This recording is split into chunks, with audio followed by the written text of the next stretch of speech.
দ্বিতীয় টি-টোয়েন্টিতে নেদারল্যান্ডসকে ৯ উইকেটে গুঁড়িয়ে দিয়ে এক ম্যাচ হাতে রেখেই টি-টোয়েন্টি সিরিজ জিতে নিল বাংলাদেশ।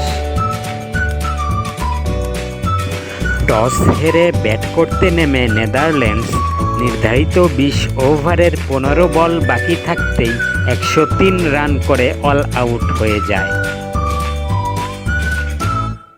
নেদারল্যান্ডসের পক্ষে আরিয়ান দত্ত ২৪ বলে ৩০ এবং বিক্রমজিৎ সিং ১৭ বলে ২৪ রান করেন।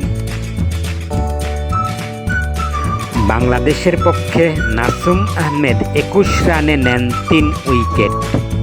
এছাড়া মুস্তাফিজুর রহমান এবং তাসকিন আহমেদ ২টি করে, তানজিম হাসান সাকিব এবং মাহিদি হাসান নেন ১টি করে উইকেট।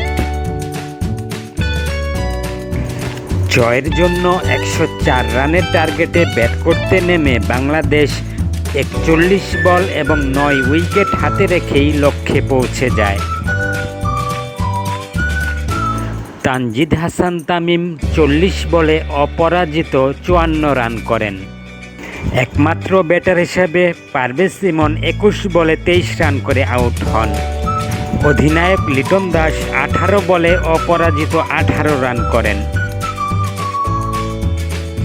নেদারল্যান্ডসের পক্ষে একমাত্র উইকেটটি লাভ করেন কাইল ক্লেইন। নাসুম আহমেদ তার ৩ উইকেটের জন্য ম্যান অফ দ্য ম্যাচ নির্বাচিত হন।